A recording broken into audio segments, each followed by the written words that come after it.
We welcome you to hour number 3, our third and final on college football today, a PFT special to get you set for Week 17 Saturday in the National Football League and a triple-header slate around the NFL. But as we get you set for our third and final hour of college football, today's Bowl Bonanza, we've got 8 FBS bowl games on this final Saturday of 2024, including our first that starts at Fenway Park in just a couple of moments. You could say kickoff or first pitch, set for about 3 minutes from now. North Carolina at the moment, just a 1.5 favorite, minus 118 on the money line against Jim Mora Jr.'s Connecticut Huskies, who guaranteed their first winning season at 8-4 since 2010, seeking their first bowl victory since 2009.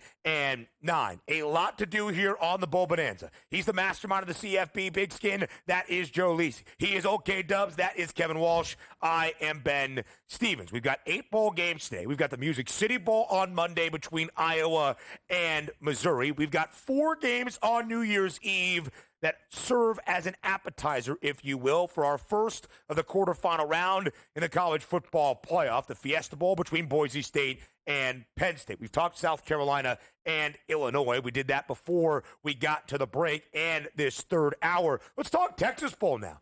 LSU and Baylor. The Bears, 8-win football team. The Bayou Bengals, 8-win football team.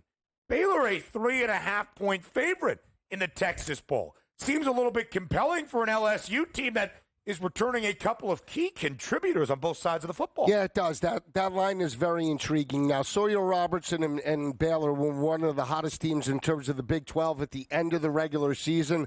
They won 6 games down the stretch by an average margin of victory of 14.6 points per game. Very balanced, rushing for around 170 yards per game, throwing for in the area of about 250 per game. And again, Sawyer Robertson, 26 touchdowns, 7 interceptions.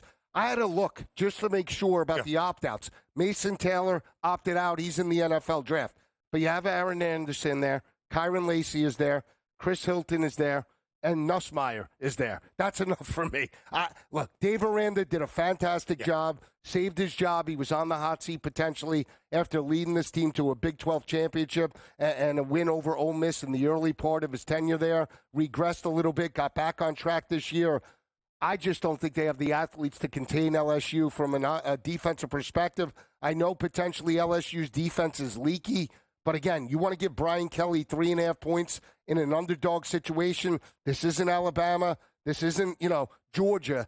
This is Baylor. I'll take LSU with the points. I'm just looking around. Well, I'm not sure Kyron Lacey plays. They have him listed right now. So, we'll see. Yeah. It seems, though, very likely that both Will Campbell and Emory Jones will be out for this game. Yes. Which all of a sudden, if I'm Brian Kelly, I don't know if I want to even play Nussmeier in this situation. It would be a little – now, he's going to, right, I think. But to me, LSU with the offseason that they have had is very likely to have, let's call it, top 10 odds to a next year's national championship. Yeah. That team will not be out on the field here against Baylor. We're early in the game. That's a very telling line, though, for Baylor to be laying like they are. Again, though, we are expecting to see Garrett Nussmeier and Caden Durham and Aaron Anderson. There's a lot of talent for this LSU team, maybe in over 58.5, but that is for the Texas Bowl in Houston on Tuesday afternoon. And now, before we move forward to the Reliant Quest Bowl, which is our opening game on New Year's Eve at noon Eastern, set the stage, if you will, my friend, for one of your favorite settings in college football, the Sun Bowl in El Paso. The rolling hills of Texas, El Paso. I want to be the grand commissioner. Put me down. Get Tony Tiger out, Lisi in. I'll wear the top hat, cane. I'll do whatever it takes to bring the great city of Texas, El Paso, money and revenue for the bowl game. I'll pick the teams. I'll play all week. Volleyball, whatever you want to barbecue, we'll do it. And a great matchup, I got to be honest. Last year, it was an ugly matchup. We saw Oregon State and Notre Dame. Didn't matter because the total came in. That's all that I care. I was texting Kev when I was walking around the streets of Princeton with my phone like this. Over. That's all that matters. This matchup is intriguing because you have a defense in terms of Washington.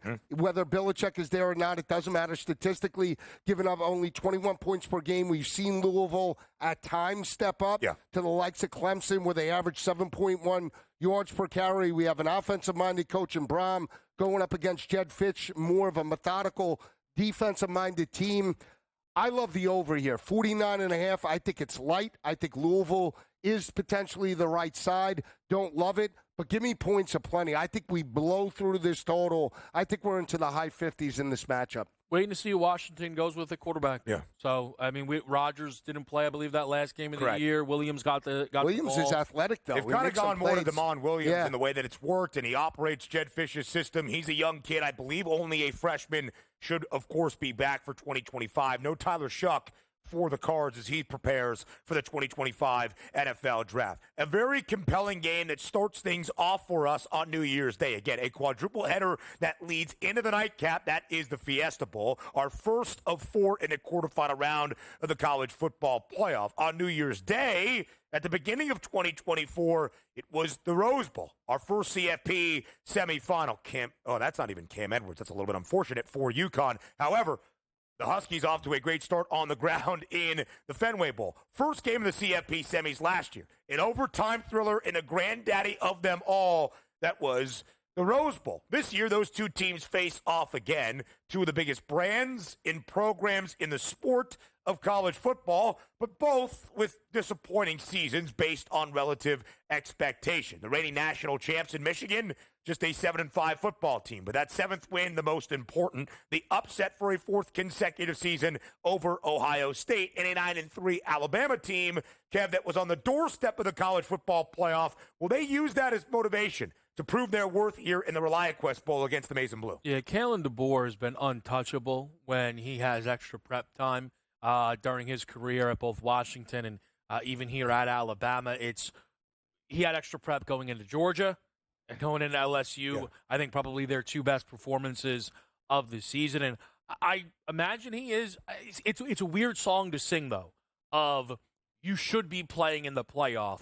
Let's give it our best in a bowl game, because it's crushing to know that this team believes, whether you guys do or not, they believe they belonged in the playoff. Mm-hmm. Many believe they belonged in the playoff, but instead they are playing in a bowl game. That is an interesting tightrope there, motivation-wise, for Kalen DeBoer. And they're laying 12.5. It's not like they're laying 4 or 5. Right. I mean, this is a 12.5. That's a 2-touchdown spread that you have to cover, you know. So even if they're up by 21, you could always potentially get backdoored. I lean to Michigan just because, again, the weeks of preparation, they're going to look to get Alabama into this ugly type of game. Yeah. Alabama wants to push tempo. Jalen, if he does play, he's going to want to light it up. I understand DeBoer, but again, to your point, how could you back Alabama knowing that they should have, or in their mind, should have been in the college football playoff? You have 3-4 weeks of preparation. Right. If this was week 12, I'd say, Alabama in a shootout, landslide, no shot, Michigan wins. But it's a bowl game. I'll take the points just because I think they'll look to run it and get it into a fourth quarter game. I just want to say, and you can talk to it more, but to me, Michigan already won their Super Bowl. Sure. Like, this matters I think this matters even less to them than it does to Alabama. Listen, Michigan fell short of expectation. There is no doubt in the first year under Sharon Moore. But I would not consider this season a failure by any means for the Wolverines. You still beat Ohio State for a 4th consecutive season. You got your quarterback of the future in the number 1 prospect in the 2025 class in Bryce Underwood. You're good, and you won a national championship a season ago. I think it is much more of a prove-it spot for the Crimson Tide than that of the Maize and Blue. Also, 43.5 is the total for this game. Yeah, Michigan and Ohio State played a very low-scoring affair in the game, but against a lot of power conference foes, overs for the Wolverines this year. Sports Millions next.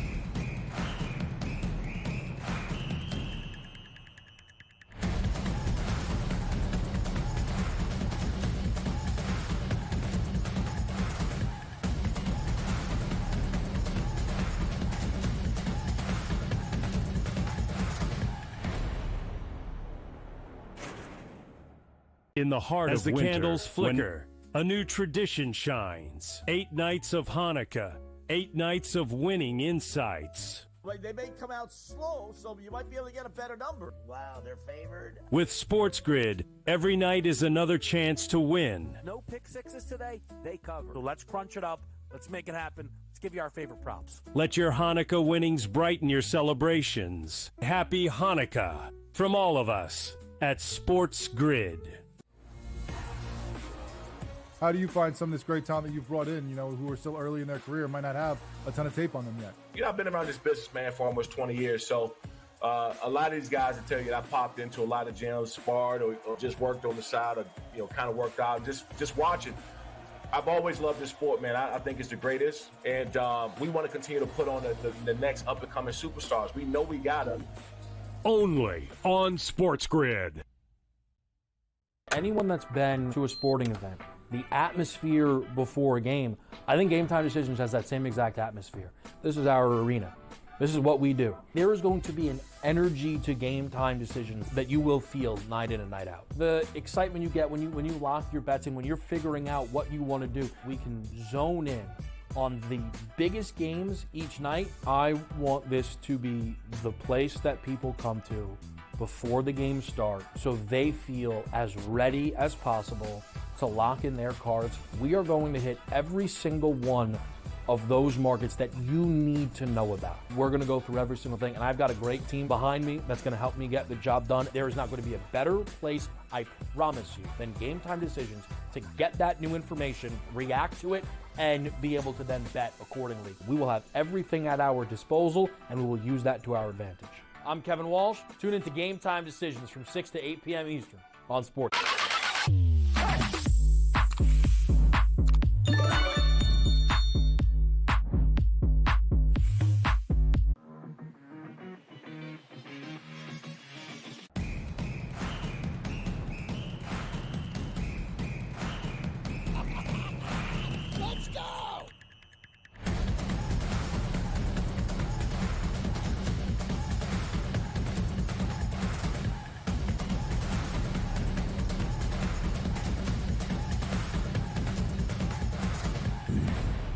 The college football today bowl bonanza, 8 bowl games on this Saturday. Plenty of options and plenty of wagers and picks to be had. It's Sports Millions, which gives you the approach of looking at the higher or the lower of many of those important players that will impact the outcome of every single bowl game throughout bowl season. And Kev, the best bowl game of the night, no doubt that is the Alamo Bowl in San Antonio, a top 25 tilt between Big 12 foes. Colorado, the number 23 Buffaloes, where we will see both Shedeur Sanders and the Heisman winner in Travis Hunter against 17th ranked BYU. What is your approach to the Alamo Bowl from the Sports Millions perspective? So one thing I do love about Sports Millions is they offer up some options that you really cannot find anywhere else. We'll get to that in a moment. We're going to look at both quarterbacks here in this game. Jake Retzlaff has a 26.5 higher or lower rushing number, and I think we go higher. I have always subscribed to the theory of big game runners, and Retzlaff is going to be playing in his biggest game of the season. That is usually the case when anyone plays against Colorado. I think it is the case for a 10-win team in a bowl game against a conference opponent. You know, again, they don't usually go conference versus conference, but they probably view CU in their own bracket and said, for BYU, what an honor to get to hang out here with the Shedeur Sanders and Travis Hunter crew that will be up for this game. I think Retzlaff scrambles. I do not expect that for Shedeur Sanders. Sports Millions Pick'em has a higher lower rush attempts number on Sanders. This number checks in at 8.5. I am going lower. I think this is a great one here. Sanders on the year, 91 rush attempts. Mind you, sacks count. Yes. And yes, sacks count. But on a per-game basis, when you remove sacks, Sanders averages 4.4 rush attempts per game. I don't think Shedeur Sanders is playing in this bowl game to get beat up by BYU. Get rid of it quick. And I think that will keep this number low. I also don't think he's really here to scramble either. He's here to chuck it, throw it, and then throw it a little bit more. Yeah. We're going lower than Shedeur Sanders' 8.5 rush attempts. I like it. I will just say as well, BYU not great at getting after the quarterback. Second best passing defense in the Big 12, only allowing $180 through the air. Just 16 sacks this year for that Cougs front. Tied for the third fewest among power conference programs. So not necessarily like Shedeur Sanders is going to get sacked 5-6 times, and that's how you get to the attempts from that higher-lower perspective. Sports Millions Pick'em. We continue on to the Pop-Tarts Bowl. Joe Lisi, what do you like? Yeah, I like Iowa State. You look at their quarterback, Rocco Beck. They have a number posted on Rocco today, 243.5. Iowa State is averaging 254 passing yards per game. They want to push tempo. Rocco Beck has hit this number 7 times this year, so I think we go higher. They want to push tempo. They have to match Cam Ward score for score, so we're going Rocco Beck higher than 243.5. And if we're looking for Miami, I think Miami wants to pound the rock just the way Arizona State and Cam Scatterboot did against that front seven for Iowa State. Iowa State's allowing 179 rushing yards to opposing offenses. Miami's averaging right in the area of about 180. You see the number posted in terms of Damian Martinez, 70.5. I think it's light. I'm going higher, 70.5. I think he potentially breaks out with an 80 or 90-yard performance tonight. I think there's a lot of props to be had in the Pop-Tarts Bowl between Iowa State and Miami. Miami has struggled at times this year against some of the better passers, including the ACC's best to ever do it. That would be Kyle McCord, 380 in that regular season finale to play spoiler to the Hurricanes. Malik Murphy, 325. Tyler Shuck, more than 340. I think Rocco Beck can add it up. I would keep an eye on the higher and lower for both Jaden Higgins and Jalen Knoll, his pass catchers for the Cyclones. And as you shared, Joe, Iowa State dreadful stopping the run this year, the worst we have seen since Matt Campbell's very first in Ames back in 2016. Let's get to the Pinstripe Bowl. We're not far away from action beginning at Yankee Stadium between Nebraska and Boston College. Let's start with the Cornhuskers' sensational freshman quarterback, that being Dylan Raiola. I go higher than 203.5 passing yards. BC, pretty good against the run. Last year's second worst rush defense in the ACC, much improved in 2024, but allows nearly 246 through the air. That bowl preparation time is huge for young players, especially in a new scheme that is Dana Holgorsen taking over late in the year as the OC for the Huskers. Raiola, a lot of time to prepare against a BC defense that can be got through the back end. I go higher than 203.5 passing yards for Dylan Raiola. Lisa guy thinks Grayson James can scoot, kind of like Thomas Castellanos. I say no. Nebraska, a top 15 rush defense this year. But as both Kevin and Joe pointed out, they have lost a lot on the defensive side in the transfer portal, and one of the brightest defensive coordinators in Tony White heading to Florida State. But when you look at this Nebraska staff, John Butler already there. He will take over as the new DC. And I still trust the defensive front containing Grayson James today. That's Boston College's quarterback. I'll go lower than 13.5 rushing yards. How does that make you feel? Well, I mean, maybe he gets under the 19.5, but he still scores a touchdown. I'll be happy. How about that? I'm okay with that. I can deal with that. It's possible. Little sneak. QB sneak's been just taken out of the game. It's not right. It's just a tush push now. You see the Rutgers play, though? I did. What a great bowl game, by the way, against Kansas State in the Rate Bowl. Had Rutgers plus 6.5. Pretty solid. I couldn't get involved. Should have had the over 85 combined points. Jersey regulations. No, true. I just listen, and this is what everybody wants me to get into here. So, listen, if you can run the tush push, that's fine. Yeah. But why are teams like, man, I can't tush push. You know what we should do? Hand it off to our running back. Yeah. We only need an inch. Just sneak it. Trap counter. Tom Brady would do it. Wildcat. No, We've seen a lot of tight ends go under center, too. That's the latest trend. Tight ends now in Wildcat. So that's the Sports Millions Pick'em for the CFT Bowl Bonanza. 8 games and plenty of options to get invested. More on college football today on SportsGrid up next.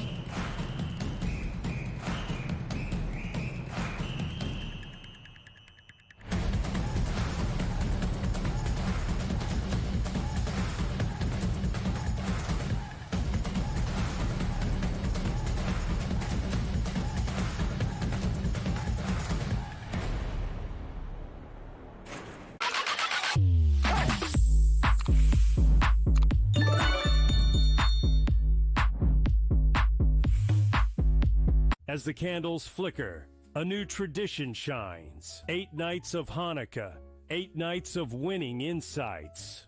They may come out slow, so you might be able to get a better number. Wow, they're favored. With SportsGrid, every night is another chance to win. No pick sixes today, they cover. So let's crunch it up. Let's make it happen. Let's give you our favorite props. Let your Hanukkah winnings brighten your celebrations. Happy Hanukkah from all of us at SportsGrid.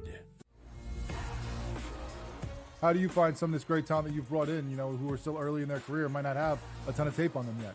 I've been around this business, man, for almost 20 years. So a lot of these guys will tell you that I popped into a lot of gyms, sparred or just worked on the side or, kind of worked out, just watching.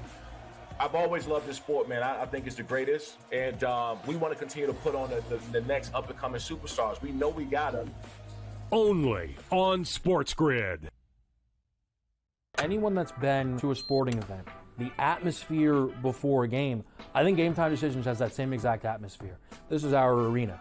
This is what we do. There is going to be an energy to Game Time Decisions that you will feel night in and night out. The excitement you get when you lock your bets in, when you're figuring out what you want to do, we can zone in on the biggest games each night. I want this to be the place that people come to before the games start so they feel as ready as possible to lock in their cards. We are going to hit every single one of those markets that you need to know about. We're going to go through every single thing, and I've got a great team behind me that's going to help me get the job done. There is not going to be a better place, I promise you, than Game Time Decisions to get that new information, react to it, and be able to then bet accordingly. We will have everything at our disposal, and we will use that to our advantage. I'm Kevin Walsh. Tune into Game Time Decisions from 6 to 8 p.m. Eastern on Sport.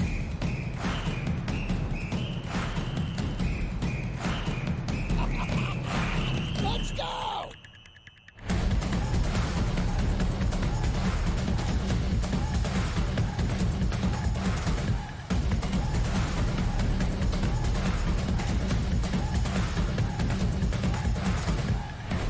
The Bowl Bonanza rolls on. We've got bowl action already in a baseball stadium, Fenway Park, in the matchup between UConn and UNC. Jim Mora's Huskies out to an early lead, leading 3-0 about midway through the opening quarter up in Beantown, and have the football driving against this Tar Heels defense. Freddie Kitchens, the interim head coach today for North Carolina. We're 3 days away from the start of the quarterfinal round in the first ever 12-team college football playoff. Multiple games, multiple wins necessary to claim a national championship for the first time, really, that we have seen in this sport. Largest field, most wins needed. Here are the national championship odds with only 8 teams remaining in the CFP. And Kev, on this desk, exactly a week ago, you basically predicted this, saying that if Texas, as expected, as nearly a 2-touchdown favorite, did beat Clemson, the odds were telling you they were only 10 cents behind Oregon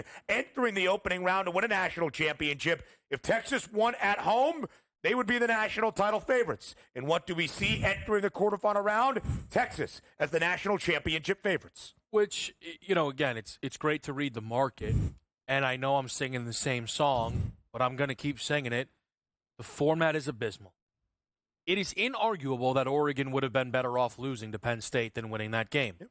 They would have been slated 5th. They would have played Clemson. They would have advanced to play Arizona. They would have had this path. Yeah. This is what would have been theirs had they won that game. Instead, they are an underdog. And, look, I'm not going to act like they're catching 7, but, look at the gap in the national title price between them and Ohio State. Yeah. Like, not just between them and Texas. They have Ohio State booked well in front of the Ducks, which I think is fascinating. And as much as I could easily sit here and go, told you Oregon's not that good, which there's an air of, don't get it wrong, but this is about a completely broken format. I am someone that wanted expansion. I'm happy I got expansion, but I said on day one when that format came out, woof, they got that wrong.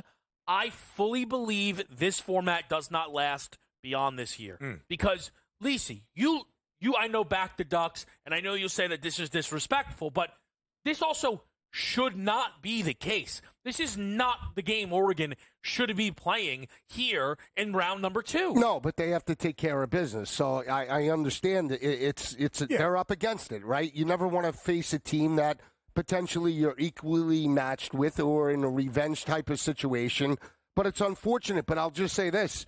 It did happen last year the reverse way, with Oregon laying both times to Washington. And Washington in the Pac-12 championship was a 7-point dog to Bo Nix, and they stepped up, right? The disrespect that was given the Washington Huskies and Michael Penix, nobody thought they could do it, right? We thought Oregon was the much better team. Yeah. They were, priced. They lost that game in the fourth quarter. Oh, it was Lanning. It was the poor choice. It was the decisions going for it on 4th and 2. If they just did this and that, they would have won the game. And then in the Pac-12 championship game, they take care of business and win the ball game outright. I still feel that Oregon's one of the best teams in the country. You want to give me now from plus 350 to plus 480? I think it's great value. I think they match up very well against Ohio State. I'll just say this. The one team that I maybe changed my approach on, I'm starting to like Notre Dame more and more. At 7-1, that it goes beyond the victory from Indiana. It's just you see what they're built in terms of the interior line, and think about Georgia and think about Georgia's struggles this year. Mobile quarterbacks have given them a problem. They have struggled with Haynes King and Jalen Milroe. And again, you still lose a veteran quarterback. Whether you believe Gunnar Stockton is legit, he's got to now prove that on a national stage. Biggest game of his career. That's a huge cause of concern for me. That game working closer to a pick 'em. We'll take a look at the early lines for our quarterfinal matchups in our next segment. Now just 1.5 in favor of Georgia. Is there a bet that you think you have to make right now for a team to win a national championship? So that is actually the key thing, right? So let's just say if we get chalk, right? No upsets, and I know there are short lines. Yeah. Texas, Ohio State, Georgia, Penn State. I think it's on the board that Georgia actually goes to title favorites because I think they will be a bigger favorite than whoever's favored in Texas, Ohio State, which I'm not even sure. I think it would be Ohio State, but very small. I think Georgia, it all depends how the games looks. I do believe Georgia would lay to Penn State. Would lay against Penn State. I would agree. I wonder how the odds makers see Penn State, though. They have been an underdog against Oregon and Ohio State, but often booked as a favorite. The early lines for the CFB quarters next.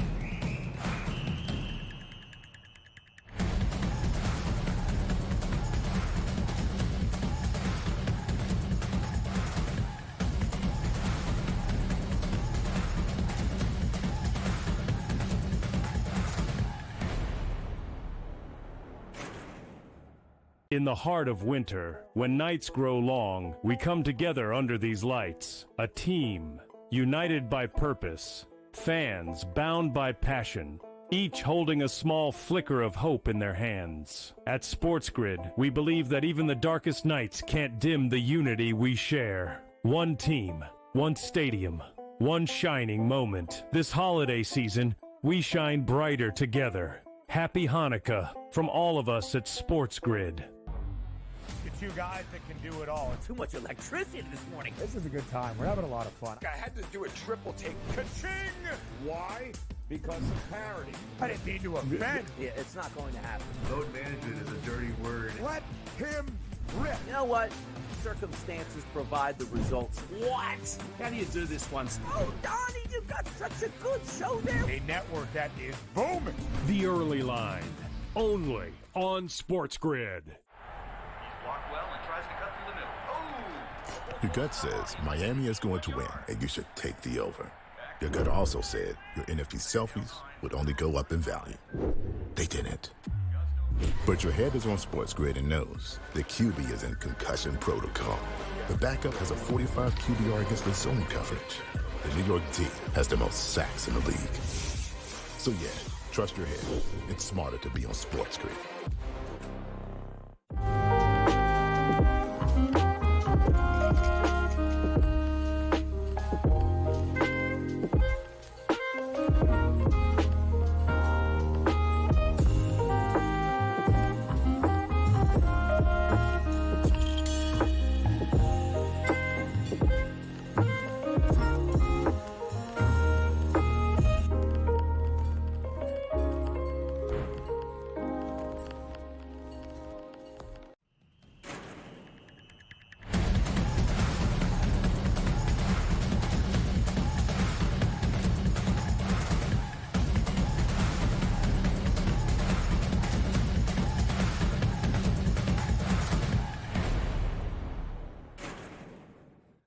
We are just 3 days away from New Year's Eve, which is the start of our 4 games in the college football playoff quarterfinal round. Penn State and Boise State to ring in a new year, and then the opening day of 2025 with a triple header of action. The next time you see us will be Wednesday, bright and early on the first day of 2025, right here on this desk for our college football playoff pregame on College Football Today to preview the entire slate of those 3 games of the CFP on New Year's Day and react to our first game in the quarterfinal round in the first ever 12-team college football playoff, the Fiesta Bowl between Boise State and Penn State. It is the 6th seed in the Nittany Lions and the 3 seed in the Broncos, the champions of the Mountain West. And yet a double-digit spread in favor of Penn State. Lisi, guy, I would not say anybody is surprised to see Penn State as a hefty favorite in this matchup against Boise State. What I will ask you is this. Is the game going to look more competitive than that spread might indicate? I think it will. And again, Kevin Jennings thought he was playing for the Nittany Lions as opposed to the Mustangs in terms of last weekend. You know, the pick sixes were absolutely atrocious, the poor decision-making. I don't think Maddox Maxson will make that type of decisions or those type of decisions because he won't be put in that position. And the reason why I say that is I think Boise State looks to run it 35, 40 times in terms of this matchup. A lower scoring game does favor Boise State.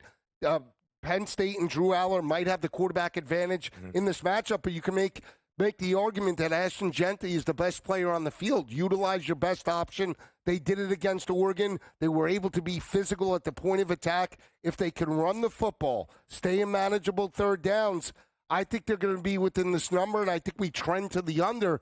So, yeah, I mean, the line is where it should be in terms of 10.5 because of how dominant Penn State was. But Boise State can be live in this matchup. So here is one of the trickiest things of round one, and we're far away from getting the answer. What is home field advantage worth in a college football playoff, right? That line closed 8, 7.5, 8.5. I mean, it probably depends where you're looking. Fine, even if we use 8.5, you got to hit that throw. New quarterback in, by the way, quickly for North Carolina, the Fenway Bowl. It's the freshman Michael Merdinger stepping in for Jacoby Criswell. I'm not sure because we weren't watching. Criswell injured or just the offense stagnant? It's an ugly helmet. He had a run, and then there was a delay in the game, so I think he did pick up an ugly injury. helmet. I don't know. If we use the 8.5, right, and we say home field advantage was worth 3.5? Call it. In a playoff game? Give it 4. You want to give it 4? Give it 4. I'll give it 3.5 because I'll try and go conservative if that's okay with you. But that would then suggest that SMU is about 5.5 points better than Boise. Absolutely not. No, they are not. Again, I'll handle the task that nobody else will as they keep picking on poor Indiana. SMU is the team that didn't belong in the playoff, not Indiana. Well, maybe Indiana too, but certainly SMU. I think it's on the board. Boise's just better than the Mustangs, quite frankly. So I think that number looks way too high to me as we sit here on a Saturday. And Boise State only an underdog one time this season. Week number 2 in Eugene, catching 18.5 points. Oregon had to walk it off with a last-second field goal to win 37-34. Ashton Jeanty, 192 yards against that Ducks defense. He only needs a $132 to pass the all-time single-season record, that of Barry Sanders, back in 1988. Again, I would say Barry did that in 11 regular season games. If you add the bowl game at 12, he's at 28.50. Just wanted to make that point. But Penn State defensively against SMU, and a good back in Brashard Smith, only 58 yards on 36 carries, and only sacked Kevin Jennings 3 times, 1.6 yards per pop. Penn State as a favorite in 34 of 40 games since the start of 2022, 33-1 straight up, 24-9-1 against the spread, both the best win and cover percentage among power conference programs in the last 3 years. Our first game on New Year's Day is the Peach Bowl between the champions of the Big 12, that's Arizona State, and the champions of the Big 12 a season ago, that is Texas. The largest spread of the quarterfinal round in favor of our national championship favorites in the Longhorns. And Kev, it was the largest spread in the opening round in favor of Texas as well, 13.5 points. The Longhorns covered that. Will they do the same against the Sun Devils? I'm not sure yet, honest with you. This, to me, is the big takeaway. I know it might get an – how bad is this format? I mean, it's so atrocious. This should not be a thing. Like, one of the things of, we had some tough round one matchups is, but those teams are all gone. Yeah. And then you still have Arizona State sitting here. And maybe they can pull off a stunner, Lise. It's tough to tell. It really is, because the Arizona State sample size is all within the Big 12. And nobody's crazy enough to argue the Big 12 is as good as the SEC, despite the fact we hear more SEC slander than any conference all season long, which is a very odd thing, again, to do. I'm torn as we sit here right now on this football game. It's a lot of points, but I'm not sure it's too many. No, it's not, and it's Texas, right? So Texas does get that, I want to say, premium built into the market because, again, they are looked at as one of the best teams in the country. To your point, they have the best odds to win the national championship. But, again, I look at the contrast in styles, the way they would attack this game, and I just think Arizona State is built to go toe-to-toe with Texas in the interior. And the reason why I say that, this team has won 6 straight. Dillingham is a great game planner. Again, he has really coached this team up. He's found the weaknesses in opposing defenses. He's exploited those in big matchups. And they have a running back in Cam Scadaboo that is an absolute battering ram. Yeah. And they're going to force Texas to come up and run support. And I know they've done that through much of the regular season. But you look at the games against Georgia. With the game on the line, Georgia was able to run the football. Did they run it for 200? No, but they didn't have a running back that goes about 255 pounds and is very low to the ground, and they're going to feed him the rock 25 to 30 times in terms of this matchup. If Arizona State strikes first, I think they're going to be in this ballgame. Again, 13.5 seems like a blowout. I just think that this game trends under. I like Arizona State a lot in terms of all the sides. This is the one game where I think Texas could be up against it. This is the game that I actually think of our double-digit spreads in the quarterfinal round is going to be the closest, and Cam Scadaboo is the key. 180 scrimmage yards at least for ASU in 7 of 12 games he has played this year. Texas allowed 336 passing yards to Cade Klubnik. They were the best passing defense in the country entering the opening round of the college football playoff. Not nearly as good defending the rush this year. North Carolina in our Fenway Bowls, it caught our attention. Looked as though they just took back the ensuing kickoff after UConn takes a 10-zip lead, but there is some yellow laundry on the turf at Fenway. So double-digit spreads in our first 2 games in the quarterfinal round. But, Lisi, guy, let's not mince words. Our final 2 on New Year's Day, the granddaddy of them all in the Rose Bowl between Oregon and Ohio State in the rematch, in the Sugar Bowl in the Big Easy between Georgia and Notre Dame. Heavyweight bouts with the spreads to back it up. 2.5-point number in favor of the Buckeyes. Now just 8.5 points in favor of Georgia and Gunnar Stockton. Which game is more competitive to end out New Year's Day? I think it's the Notre Dame-Georgia game. And the reason why I say that is just styles, right? You look at that secondary for Notre Dame, still holding opposing offenses under 50% completion percentage. They're opportunistic in terms of interceptions, 19 on the year. They could take it to the house anytime. They're going to force Gunnar Stockton to make plays. And again, the way they run the football, they're going to force that Georgia defense to stop them. And Georgia, again, has had problems with mobile quarterbacks. I'm not suggesting Riley Leonard is Jalen Milroe, but he could be in between Haynes King and Jalen Milroe. And this game could be a very tight game heading into the fourth quarter. And it's expected to be. It's a 1.5-point line. Let's not... young, scrappy Notre Dame. I mean, again, this was a team who opened as a favorite in this football game here. So, look, I know that it's you're expecting Marcus Freeman to beat Georgia, but, that is the expectation heading into this game now. And the rematch between Oregon and Ohio State in the Rose Bowl as well. Our betting cards for the Bowl Bonanza next.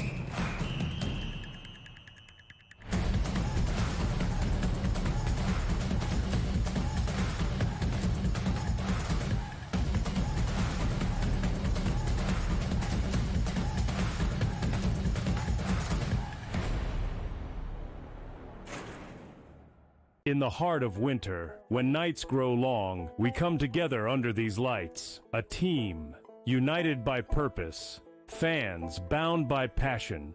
each holding a small flicker of hope in their hands. At SportsGrid, we believe that even the darkest nights can't dim the unity we share. One team, one stadium, one shining moment. This holiday season, we shine brighter together. Happy Hanukkah from all of us at SportsGrid. The two guys that can do it all. Too much electricity this morning. This is a good time. We're having a lot of fun. I had to do a triple take. Ka-ching! Why? Because of parity. I didn't mean to offend. Yeah, it's not going to happen. Load management is a dirty word. Let him rip. You know what? Circumstances provide the results. What? How do you do this once? Oh, Donnie, you got such a good show there. A network that is booming. The Early Line, only on SportsGrid. Blocked well and tries to cut through the middle. Oh! Your gut says Miami is going to win, and you should take the over. Your gut also said your NFT selfies would only go up in value. They didn't. But your head is on SportsGrid and knows the QB is in concussion protocol. The backup has a 45 QBR against the zone coverage. The New York D has the most sacks in the league. So yeah, trust your head. It's smarter to be on SportsGrid.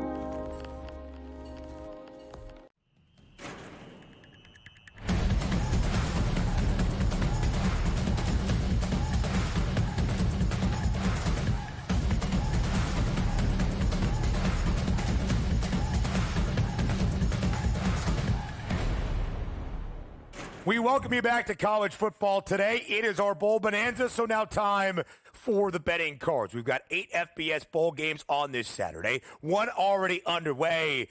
The kickoff return for North Carolina, by the way, upheld a 10-7 game. UConn jumps out to a 10-0 lead. UNC in a kickoff return makes it 10-7. About 3.5 minutes remaining in the opening quarter at Fenway Park. So, Lisi Guy, as you begin your bowl bonanza betting card, you will see a bet on there that is currently underway. But you can still pick it up from the start and then give us the rest of how you see this Saturday playing. Well, it's 60.5 now. I did take the under in terms of North Carolina and UConn. The kickoff return kills you, but I still think we could trend to the under. I still feel confident that that game, 2 unders in terms of the bowl history, could still go under. Both teams want to run the football.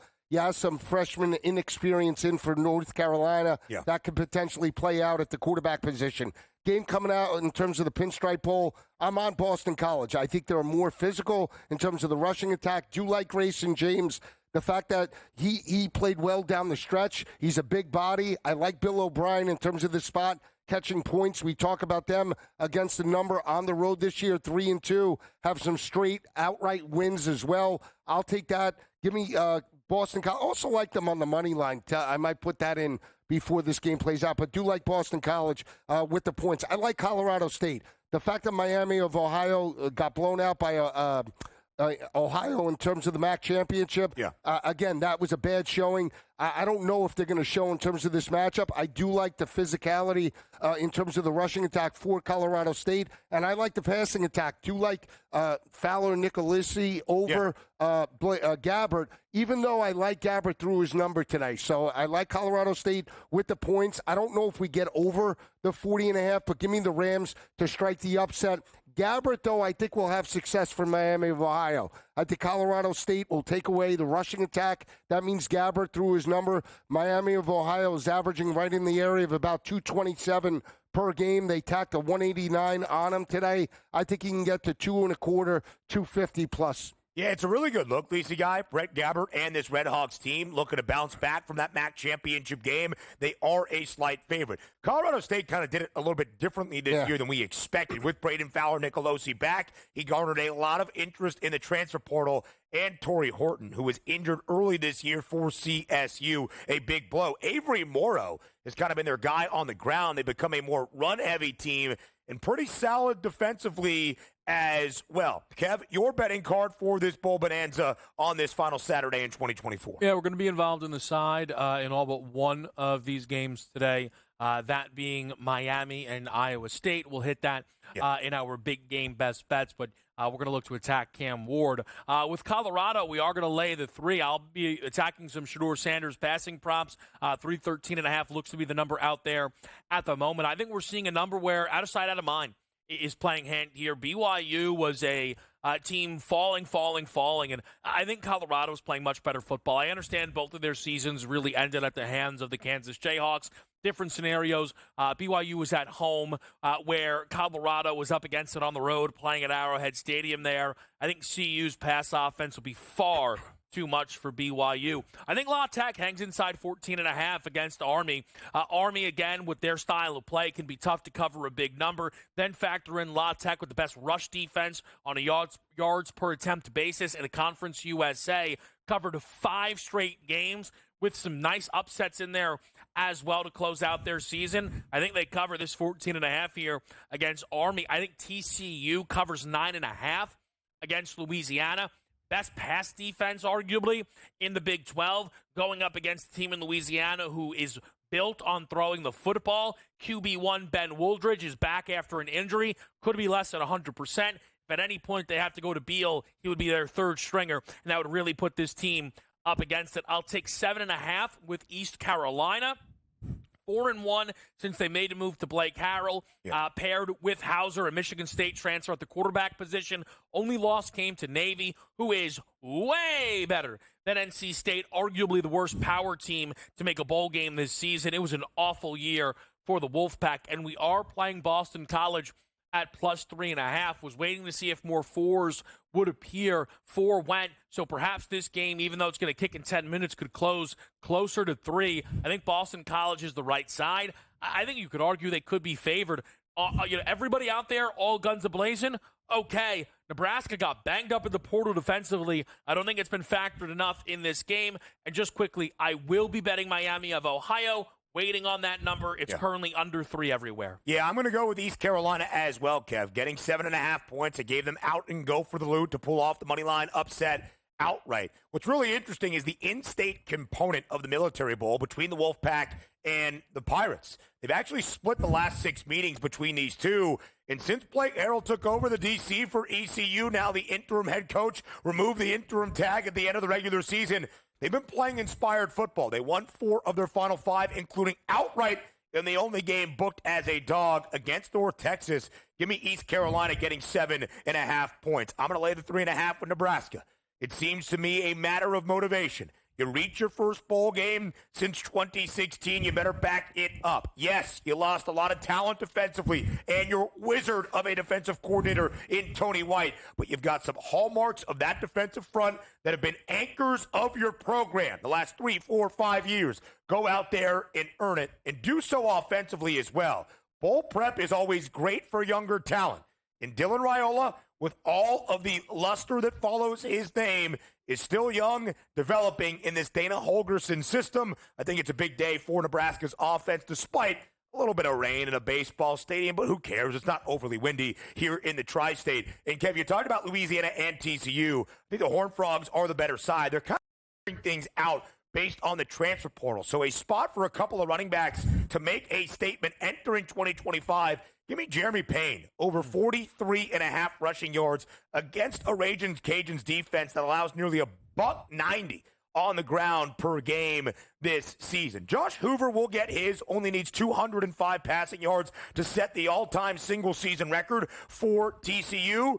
But I do think we see the run established for this TCU offense as well on this final Saturday in the calendar year of 2024. The biggest games on this Bowl Bonanza Saturday and our big game best bets up next.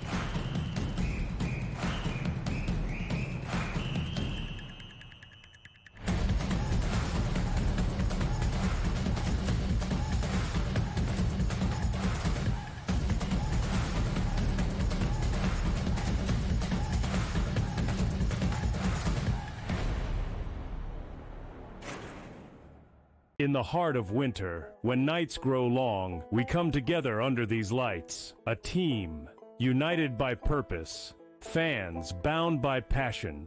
Each holding a small flicker of hope in their hands. At SportsGrid, we believe that even the darkest nights can't dim the unity we share. One team, one stadium, one shining moment. This holiday season, we shine brighter together. Happy Hanukkah from all of us at SportsGrid. The two guys that can do it all. Too much electricity this morning. This is a good time. We're having a lot of fun. I had to do a triple take. Ka-ching! Why? Because of parity. I didn't mean to offend. Yeah, it's not going to happen. Load management is a dirty word. Let him rip. You know what?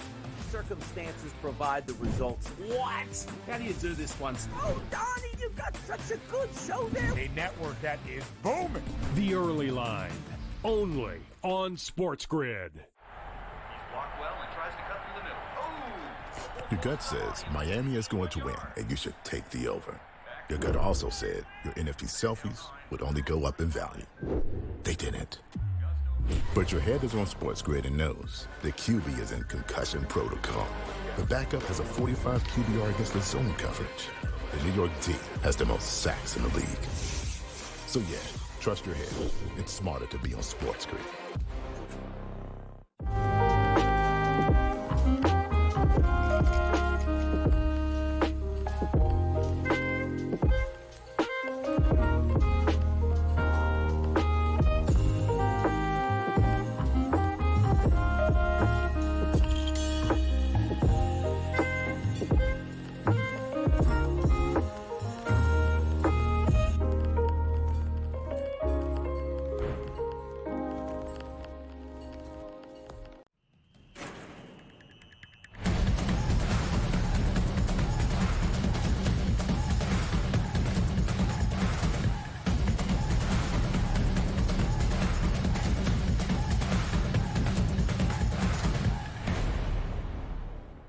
Live right here on College Football Today, we get you set for the Bowl Bonanza that is this final Saturday of December and the calendar year of 2024. He is the mastermind of the college football pigskin. That is Joe Lisi. He is OK Dubs. That is Kevin Walsh. I am Ben Stevens. Our big game best bets for a Saturday chock full of 8 FBS bowl games, the most in a single day throughout the entirety of this bowl season. And a quick programming reminder, we are not done just yet, even as we send you to some of the bowl games that are just about to begin. We'll be here on Pro Football Today to get you set for a triple header, 3 games in the National Football League in week number 17. But one of the best bowl games that you will see in any bowl season, but certainly this one, and on this Saturday, it's the Alamo Bowl, a top 25 tilt for the 6th time in the last 8 full college football seasons. Number 17, BYU, takes on conference foe in number 23,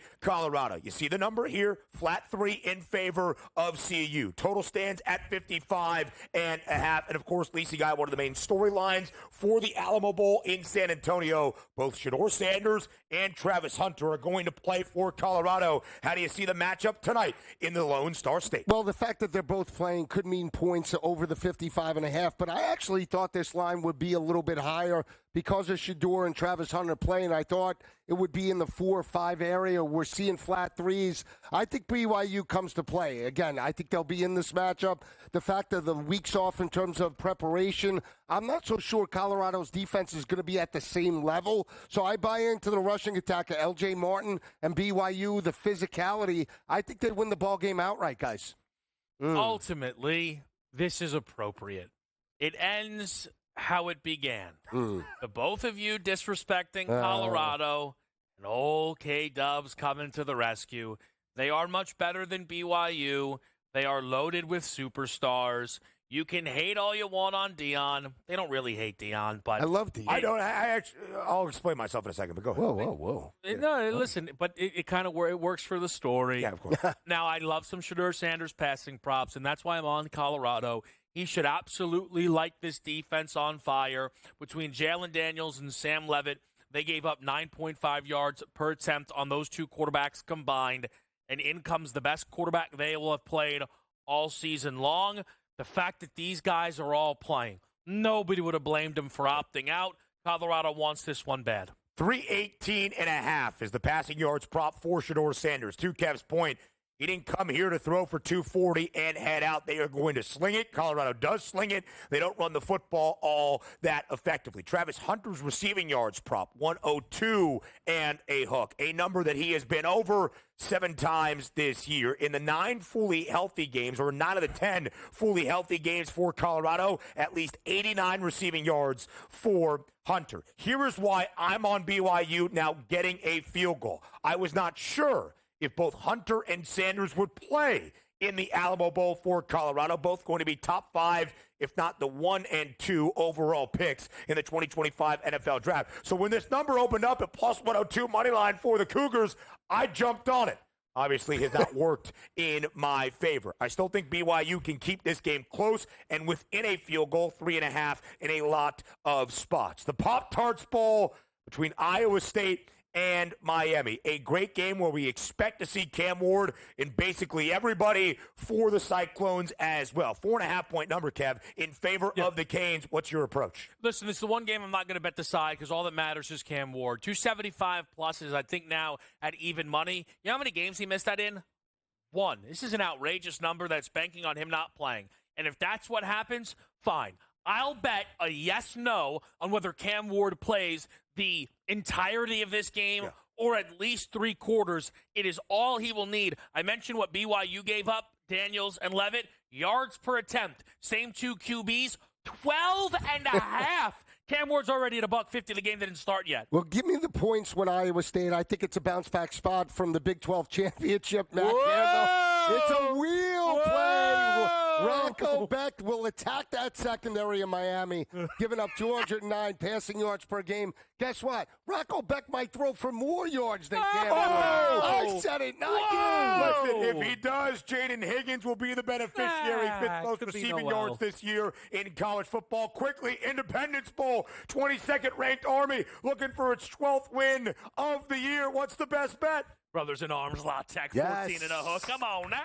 But this man, Bryson Daly, is going to hit Pater. He didn't score against Navy. First quarter touchdown, plus 110. Again, the Pinstripe Bowl is about to start. The Fenway Bowl underway, and we're not going anywhere. More on SportsGrid next.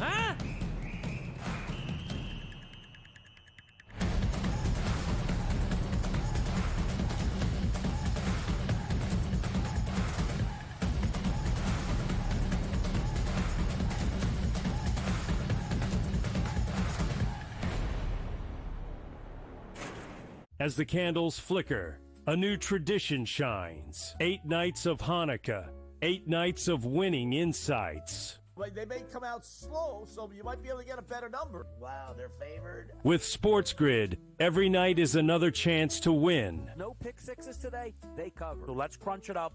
Let's make it happen. Let's give you our favorite props. Let your Hanukkah winnings brighten your celebrations. Happy Hanukkah from all of us at SportsGrid. How do you find some of this great talent that you've brought in, who are still early in their career, might not have a ton of tape on them yet? I've been around this business, man, for almost 20 years. So a lot of these guys will tell you that I popped into a lot of gyms, sparred or just worked on the side or, kind of worked out, just watching. I've always loved this sport, man. I think it's the greatest. And we want to continue to put on the next up-and-coming superstars. We know we got them. Only on SportsGrid. Anyone that's been to a sporting event, the atmosphere before a game, I think Game Time Decisions has that same exact atmosphere. This is our arena. This is what we do. There is going to be an energy to Game Time Decisions that you will feel night in and night out. The excitement you get when you lock your bets in, when you're figuring out what you want to do, we can zone in on the biggest games each night. I want this to be the place that people come to before the games start so they feel as ready as possible to lock in their cards. We are going to hit every single one of those markets that you need to know about. We're going to go through every single thing, and I've got a great team behind me that's going to help me get the job done. There is not going to be a better place, I promise you, than Game Time Decisions to get that new information, react to it, and be able to then bet accordingly. We will have everything at our disposal, and we will use that to our advantage. I'm Kevin Walsh. Tune into Game Time Decisions from 6 to 8 p.m. Eastern on Sports.